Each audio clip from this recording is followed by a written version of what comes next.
today's video, we survived 100 days in Minecraft, except we're in Squid Game. My goal is to pass all 6 challenges of the Squid Games and defeat the other contestants. Every 15 days, the next event will begin, and depending on how many items we get will determine the perks that we receive. Will we survive till the very end? Watch till the end of the video to find out. Also, we just hit 250,000 subscribers. Next up is 300,000, so if you guys can hit that subscribe button, it'll feed my fish who went on a jog today. Finally, hit the like button for the algorithm, and let's get straight into it. Spoiler warning, if you haven't watched the show Squid Game yet, I highly recommend it prior to watching this video. Our story begins just like the main character of Squid Game, which means I'm in a stupid amount of debt for no reason. And guess what? Turns out I don't got a job either. So on a casual night on the way home, I was waiting for the train like the normal pedestrian I am. And suddenly, a man in a really nice looking suit decides to come up to me and ask me if I wanted to play a game. Alright, do you want the blue?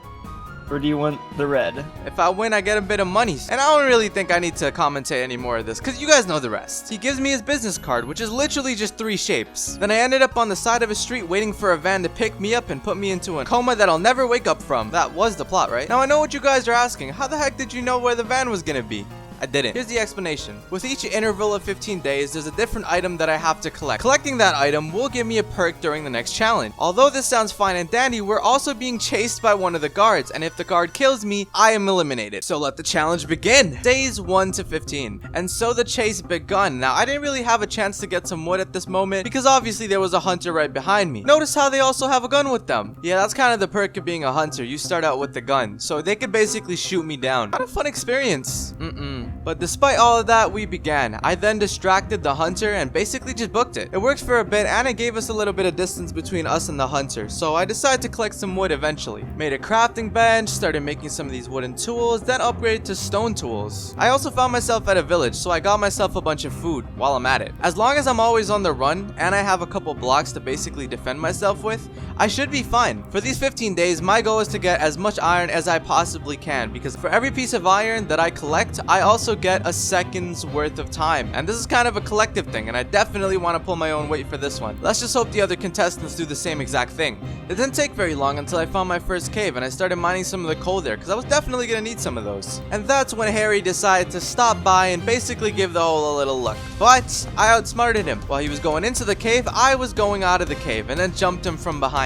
After the small little mining trip that I took, I also found myself a temple, which had complete garbage loot, by the way. Just take a look at this stuff. Disgusting. How am I supposed to work off of this? And of course, by the time I actually got up the temple, the guard was obviously already there, but you know, I debated him. Then I realized one of the perks of actually being near a village. Iron golems. They literally dropped iron for free. So I killed the one at the village that we were at. Then I continued a little bit of iron mining, and I eventually found myself a ravine, which really helped out a ton, by the way. I also found myself a lava pool and made a nether portal out of it. This was simply due to the fact that I wanted to get some distance between me and the hunter, so I bed bombed him in the nether. I also decided to make my way to a bastion, where me and the hunter once again had another fight. I got out of it alive, left the ravine, climbed a tree, and started smelting all of the iron that I have for the remainder of the time. Put the iron in the hopper and made my way to the event. The first challenge will be red light, green light. The thing we need for this challenge is time. 5 iron ingots gives us 1 more second added to the timer. Everyone's iron will be put together at the very end of the 15 days to see how much time we're given. I better pull my own weight, because I want to try playing this very carefully.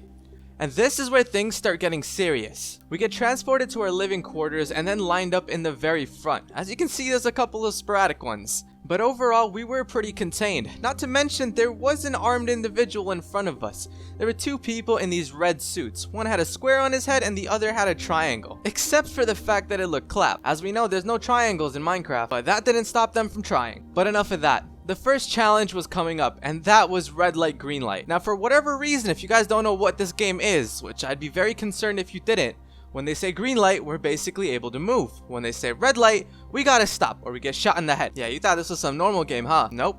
Our lives are on the line here. It was either my life or the money. I don't know if it's just me getting ahead of myself, but the people around me, they're going down, alright? I'm getting this money. And after seeing how much that my fellow contestants love to move around, I actually had a pretty good feeling about this one. Luckily for your boy, standing still is your boy's middle name. So at this point, we were just waiting for the event to actually start. I did, however, want to make some teammates. I wasn't just gonna be here not knowing anybody. And obviously, I had to team up with Monkey, because I already knew him pretty well. But yeah, we got a bit of a small group. group. Now, I don't know how long this group's gonna last, but hey, having teammates is better than not having anyone at all. Look at me being inspirational. Adrian, I just want to say if I die, tell my mom I love her. And the show begun. The barricade was lifted and green light filled up my screen. As you can see, I was very hesitant, and honestly, I was probably one of the last people in the back, because I knew they were gonna pull a fast one on us. And down goes the first two contestants, Attire and Sokuu. What a bummer, is what I would have said if I didn't get more money if they get eliminated. And this is where we found the first thing that has been changed about these challenges. It wasn't just a simple go forward and you'll win. There's actually certain entrances that you had to go to get to the next position. Luckily for me, Monkey, and Axton,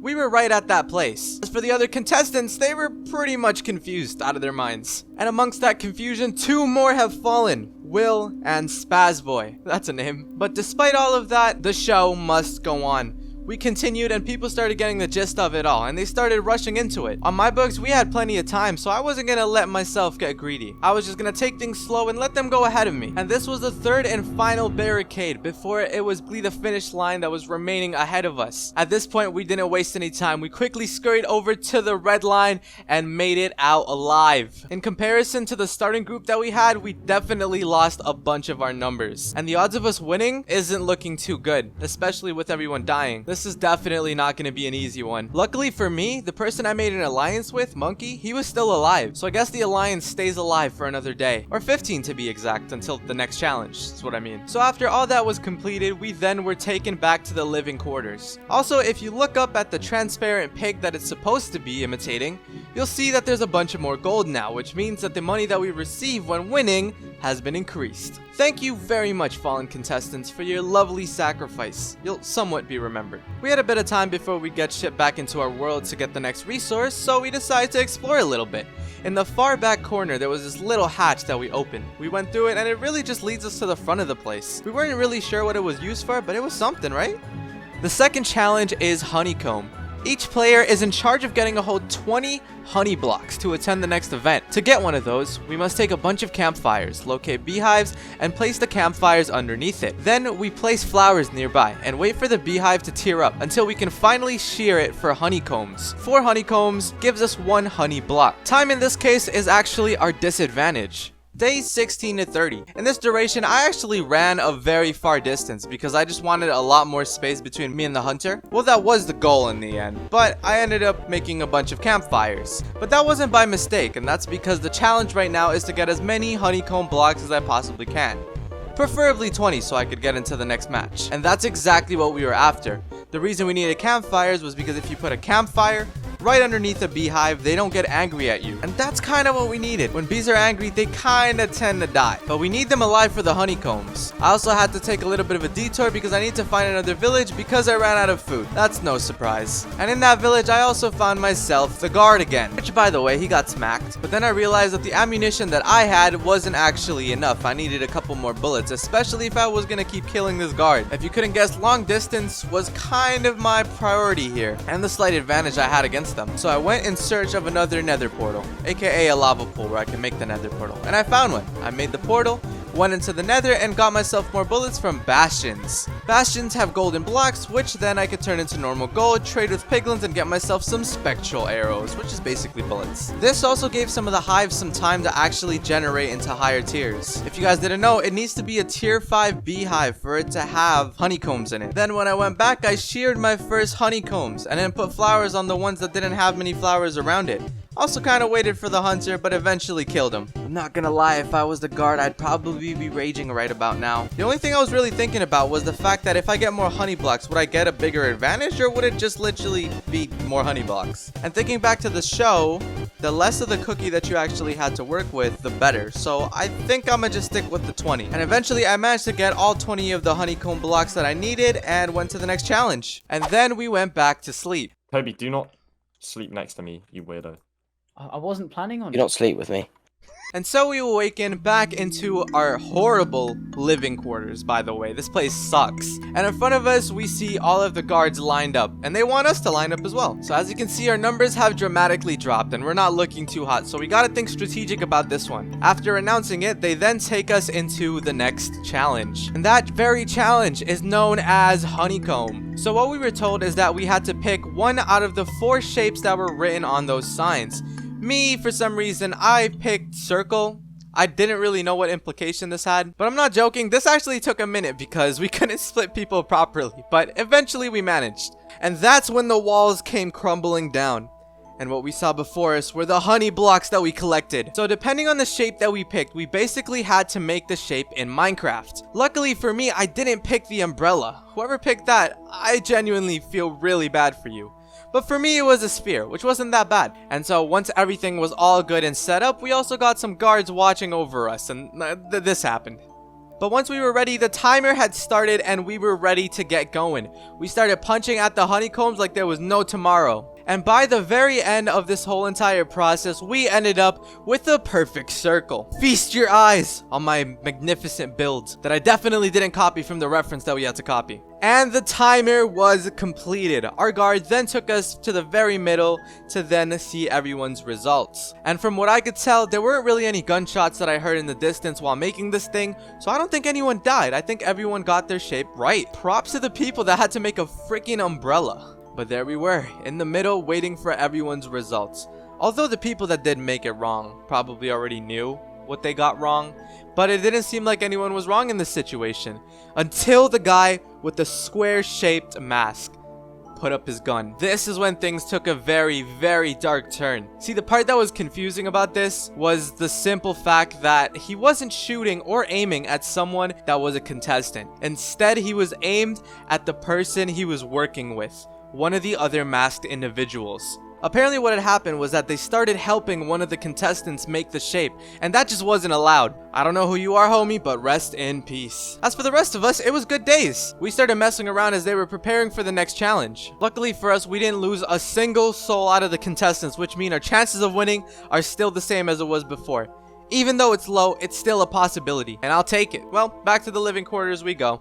The third challenge is Tug of War, which will be a one-on-one battle to the death using fishing rods. But we can't just take any fishing rod that we craft out of the world. In order to get one of these fishing rods, one would need 8 diamonds. I'll try to get as many as I can, because if our one fishing rod breaks, we automatically lose. My plan is basically just to strip mine for a bit, search for a mine shaft so I can loot some chests, and potentially look for a sunken ship. Sounds like a solid plan to me. Days 31 to 45. This was for the Tug of War challenge, and the way we did this one was through fishing rods. Except instead of having fishing rods, you need to basically purchase them with 8 diamonds in exchange. So your boy had to go diamond hunting. The first strat that I did try was strip mining. And so I was strip mining for quite a bit, but the only issue with that was it's such an enclosed place that the hunter could literally just sneak up behind me and shoot me in the head. And that's honestly exactly what happened, except they didn't really shoot me in the head per se, but I ended up killing them anyways, with some tactical maneuvering, of course. After trying a couple more times, I then started hearing like weird noises around me, and I honestly just didn't want to risk it. Being that enclosed in a space with a hunter, I'm okay. Thanks for the offer though. Instead, what I decided to do was I went ravine searching, because often ravines would also go to white level 9 to 11-ish. So I was kind of hoping for some diamonds to just be out there in the open, but there was no luck with that. But I did eventually find myself a bit of a mine shaft. What's a mine shaft gonna do? Well, they have chests, and within those chests, the loot table has diamonds in it. So there is a chance, and I like my odds. Sort of. There we once again found the guard trying to attack us. He doesn't learn. I don't think he understands, but we're too powerful for him. I'm sorry. Also, I know you guys are looking at this accuracy. My accuracy this time around is going nuts. Call me a gun spammer all you want, alright? I just want to stay in the game. I want to be a contestant, alright? And I'm going to win this. Eventually, after looting almost, I believe, all of the chests in the mine shaft, I decided to look for a shipwreck. There's a chance that there could be diamonds in there, but I was more looking for the buried treasure, because buried treasure tends to have more diamonds in them. So after locating one, I then went into one of the chests, found the treasure map, went to the location on the treasure map, dug down using the little 9-9 method, and it ended up being a dud. Just my luck, huh? I also kind of decided to get myself some looting for the next challenge, but that also didn't go that well. By the end of it all, I did manage to get myself 2 of the fishing rods, which would cost me up to 16 diamonds worth. And 2 honestly was plenty. I don't even think I'd managed to break one of them, but it's a nice little insurance that's in the background, just in case. And so we were ready and prepared for the next challenge. Finally, after all that exploring and mining, we at last begin the third challenge. As you can see, the gold didn't really change since none of the contestants died, so I guess it doesn't count for the red guys dying. It's a little bit biased if you ask me, but no matter. It didn't take long for the people in red to finally come out and greet us, and that's where they began leading us to the next challenge. Now this one was interesting. It was tug of war, and we had to use fishing rods. Now, I don't know if you guys know this about me, but I'm trash at using fishing rods. Like, I cannot do anything, even if it's my life on the line with these fishing rods. My only hope for actually getting this done was being worse than the person I was versing. So let this game a chance begin. You're going. And you're going. Oh. The first 1v1 that we did was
and I'm guessing they knew each other pretty well. So if the next one is going to be a team game, it's going to be me and Monkey against the other two. We also got taken back to the living quarters, where we'll basically rest once more and do the next set of challenges in the normal worlds. The fourth challenge is marbles. In order to have a winning chance, we need to collect as many Eye of Enders as we possibly can. One Eye of Ender gives us one marble to work with, but this will require us to go to the nether for quite a bit. Days 46 to 60. During this duration of the time, our goal was very clear. We need to get ourselves some Eye of Enders for the Marbles challenge. Now this one was actually uncapped. We can get as many Eye of Enders as we wanted, and the more Eye of Enders we get, basically, the more marbles we'd get. This was a huge tactical advantage, but we also had a very limited time, and my RNG wasn't the greatest, so I had to make do with something quick. I quickly got myself into the nether and then searched for a nether castle. Eventually I found one, got myself some blaze rods, and that was that. The only other thing that I needed was now the ender pearls. See, this is where things got a little bit tricky. I used a bunch of mine for the fights prior, so I had to get some more gold from bastions. The first bastion I went to didn't really have gold that I knew how to loot, but the second bastion I found, I knew exactly how to loot that for its gold. We got the gold and started trading it with some of the piglins there. We also got attacked by the hunter, but we managed to kill him. And yeah, no, I wasn't joking, by the way, about my RNG. It's actually garbage. It took quite a bit of time and a few tries, but eventually I managed to get a decent amount of Eye of Enders. I tried getting some more from the mushroom biome, but that also didn't go that well, and it took up a lot of my time. I also didn't want the hunter sneaking up on me, so honestly, I was considering going back to the overworld, and that's what I did. I then, after leaving the nether, crafted up the Eye of Enders that I were able to make. I honestly don't believe that I was in as much of a tactical advantage than some of the other teammates. I'm sure some of the others have crazy amounts so far, but I was honestly happy with this amount. And basically, all that lied was to just avoid the hunter, and that was pretty simple, right? I just run in one direction. I also wanted to prepare myself for the next challenge just to get myself a bit of food. That way I can actually transport myself to places. That's probably going to be one of the smarter moves. And we were ready for the next challenge. When the guards left, me and Monkey started thinking about a strategy. If we were put against them, would we hold back? No, absolutely not. We were just gonna destroy them. And look at the money. It increased. And here we are, the fourth game. It has finally came time to experience the next challenge. On the way there, Monkey was also kind of bad-mouthing the other two, but we don't need to talk about that too much. But this challenge, to simply put it, is just marbles. So we actually got, you know, free reign over what type of game that we wanted to play and what the teams would look like. So we did go with the 2v2 format, but what we were aiming for was basically to get one of these marbles into the hole. There was slime and there was magma slime. We were team slime and they were team magma slime, and we'd simply just take turns hitting the button. Whichever one's marble hits the hole first is declared the winner. That was what we agreed upon. And that's not for say that 100% of the time or like a really high percentage of the time it'll actually manage to throw that far, but there was a decent amount of luck involved with this game as well, and we were basically putting our lives on the line for it. And so this went on for a while. We just kept going at it, pressing the button again and again and again until finally we got one to get in. But it was a magma cream, and despite this, Monkey started celebrating because I think he forgot that we were team slime. But that came to a quick stop when I gave him the realization of what actually happened. Why are you celebrating, Monkey? We just lost. Oh, fuck. Now, remember in the beginning when I said that the teams were basically entirely up to us? Tropical and Xander decided to take me onto their team. It would be better for them for the last two challenges if they had more people involved. I tried getting Monkey on the team as well, but one person had to be eliminated in this one. It was either we lose or we forfeit and Monkey lives, or it was Monkey dies and the rest of us go on. And in a heartbeat, one of the red suits decided to pull up with a gun and shoot him right in the head in front of us. And that was it. My one ally that I had throughout this entire thing was gone. For the sake of his sacrifice, I had to beat these two in the next two challenges. Wasn't gonna go down without a fight. And obviously we were sent back to our living quarters. But Tropical, he wasn't having it. He didn't like the system that he was put into. So he literally ran up to the triangle mask and punched him in the face. That was disrespectful to a different degree. But obviously afterwards he had a gun, you know, to his head, but he didn't die. The shot wasn't made. But that wasn't enough for them. They actually had a different plan in mind, and they were preparing this from the very beginning. Remember that schmuck that died in the beginning? The red suit with the circle head. Yeah, that one. So basically, they were smuggling in weapons from their worlds. They actually planned to take out some of the red suits. Now you might be asking, what would we exactly gain from them doing this? I have no idea. Maybe it's something personal. I don't know. But after they left, we basically started work. They wanted to jump some of the red suits. So what our plan basically was, in the middle of the night, when we were supposed to be sleeping, they would basically come out with knives on both sides, and I'd be the distraction that would bring them to the middle of the room while they attack them. Is this the right thing to do? Perhaps. But is it a felony? Yeah, it very much is. But you know what? Screw the red suits, alright? They killed Monkey. They killed my teammate. They're not getting away with this. As revolutionists say, blood must be shed. And that's when they showed me where they got the knives from. So it was from that red suit guy. But they hid the knives for the perfect time to take them out. And it was in the little ventilation that we had. And so I went up right in the front of it all while they were on the sides, and I knocked on the door asking them to check this out. I didn't even know what I was gonna say. It was just pure waffle. But alas, two of the guards, one triangle and one circle, came out to see what was going on, and I pointed them up at the very thing that we came here for. Big bucks. And that's where Tropical and Xander came out of the shadows and stabbed them in the back. It was a victory. It worked. We eliminated two of them. But then the other guards came in and started aiming guns at our heads. They confiscated the knives from Tropical and Xander and fired a freaking warning shot at me. For what? It honestly could have gone much worse. We did kill their kind, and I guess they just didn't care. The fifth challenge is the glass bridge. The only perk we can receive is a totem of undying, which we do keep. We get to keep it in the playing field, and it'll make it so we can afford making mistakes on these steps. Days 61 to 75. Now, this part was probably one of the most straightforward challenges. If you can find and get yourself a hold of the totem of undyings, you get to keep the totem of undying for the glass bridge. And I don't know if you guys know this, but the glass bridge is basically all chance based. We also only have 3 people remaining, and I definitely don't want to go first. So I better get myself some totems of undying just in case that does happen. So the first thing I decided to do was actually think about where I'd find myself an evoker, the mob that actually drops the totem of undyings in the first place.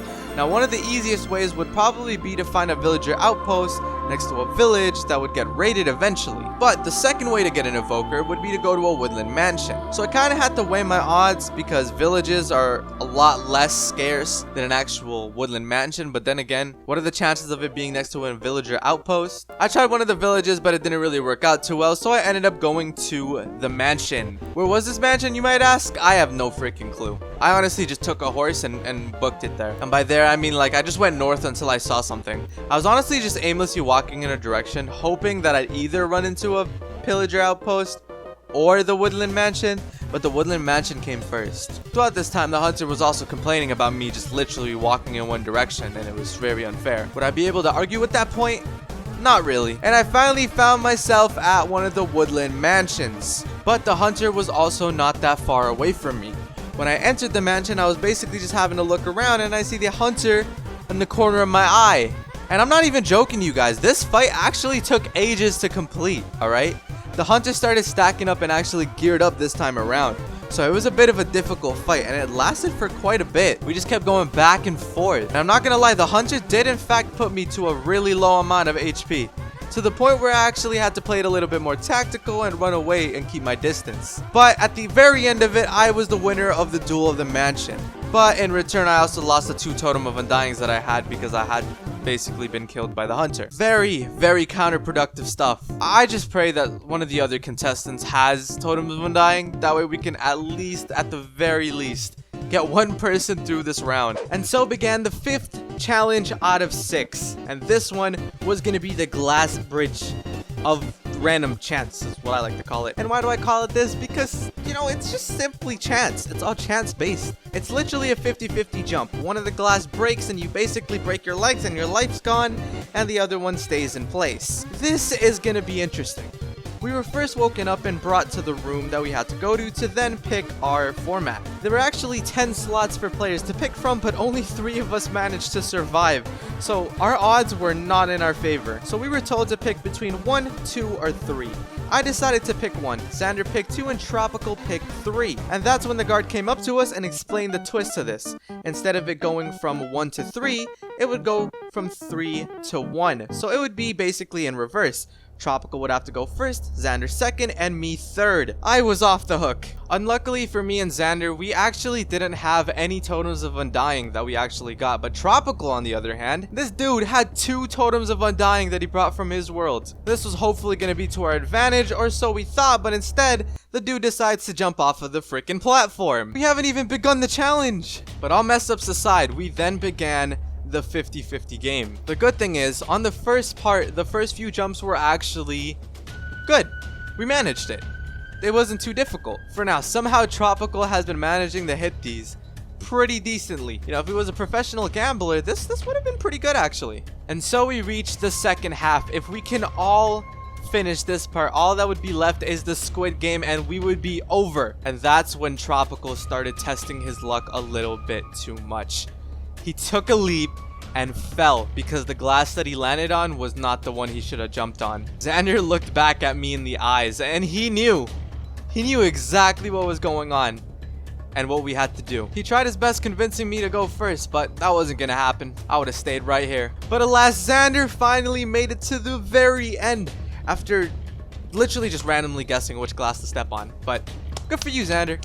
Good for you. I followed in his footsteps and made it to the very end as well. After all the people that were involved with this, it was just me and Xander left.